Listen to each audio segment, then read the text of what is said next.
I'm excited to turn now to our last storyteller of the night, Yesenia Valentin.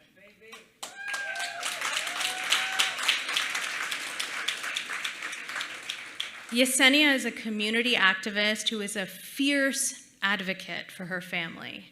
She has been a single, determined mother since the age of 20. She was separated from her father because of his wrongful conviction, and she has fought for her parents both in the medical and judicial systems. There's so much that she hopes to do to create change for underrepresented communities, and I think that when you hear her, you will agree that she is unstoppable.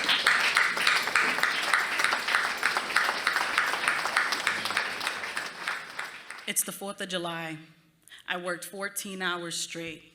Exhausted, I plopped on the couch. My son walks in with a basketball in his hand. He sits across from me with a sad look on his face. I asked what's wrong, and he mumbled nothing while avoiding eye contact. I asked him why he's not outside playing basketball with his friends. And he said to me, because I can't tell the difference between the fireworks and the gunshots. That broke me. I failed my son. I failed as a mother. How could I let this happen? My choices were robbing my son of his childhood just as I had been robbed of mine. I was 11 years old. I came home from school and I was waiting on the front stoop for my mom.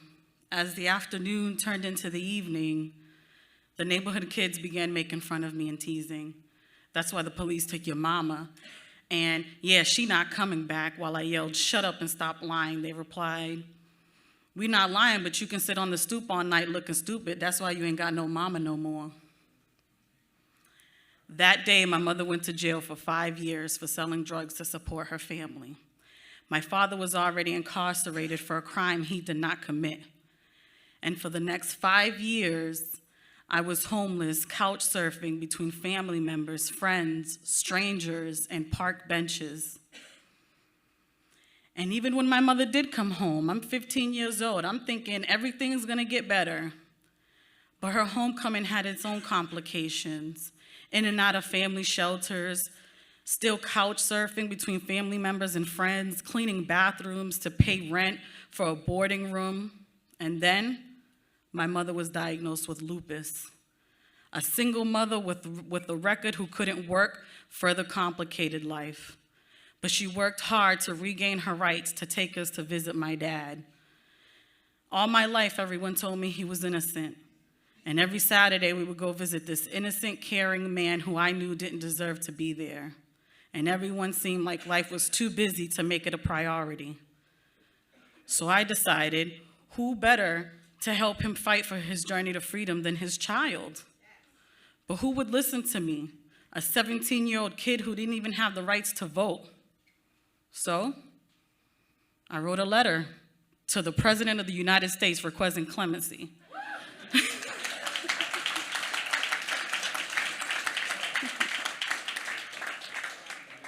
I wrote celebrities, I wrote talk show hosts, but no one responded.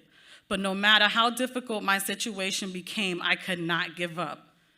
A year after my mom went to jail, I was 12 years old, completely alone, sitting on a park bench with nowhere to go. I couldn't stop crying. I felt completely empty, my heart ached, and I felt like the most unloved child in the world. I laid on that bench staring at those stars.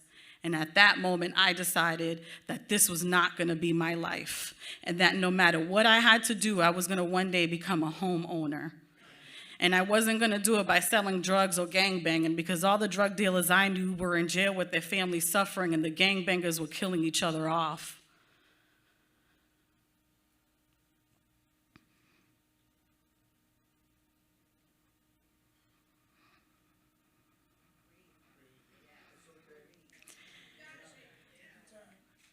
You see, by the time my mom came home, we were still homeless.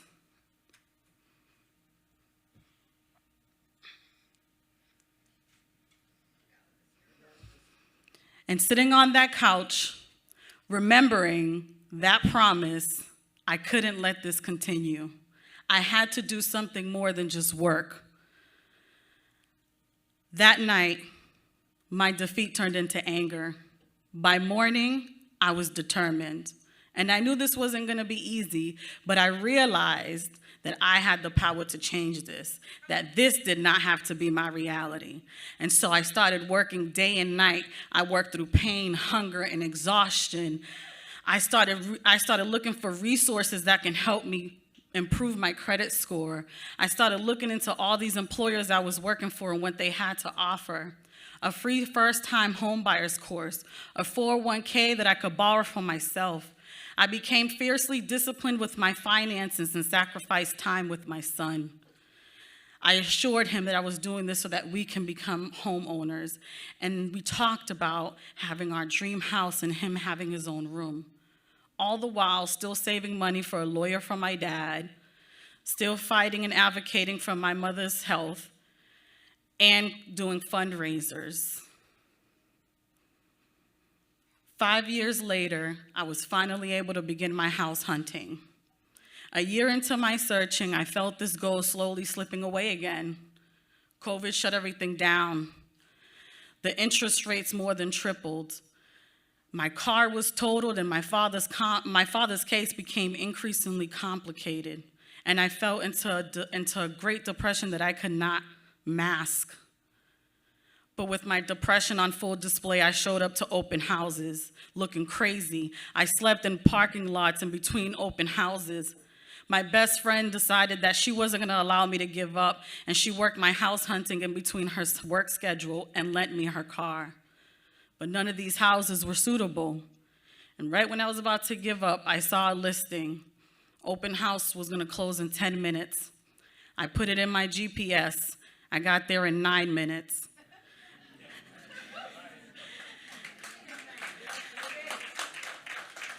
And as I walked through the house, I sat in the kitchen and I envisioned my family cooking Thanksgiving dinner there. I thanked the real estate agent. I walked to my friend's car. I called my agent and I made an offer. In November of 2022, I closed on my house. Congratulations.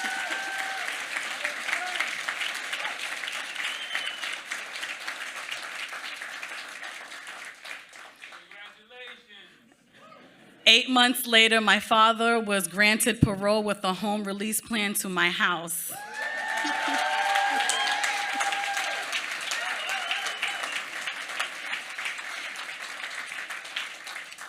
I am blessed to be a homeowner and to be able to live with both my son and my dad. My mother's health is thriving, but the most gratification is watching my son enjoy his own room and be able to play basketball outside safely.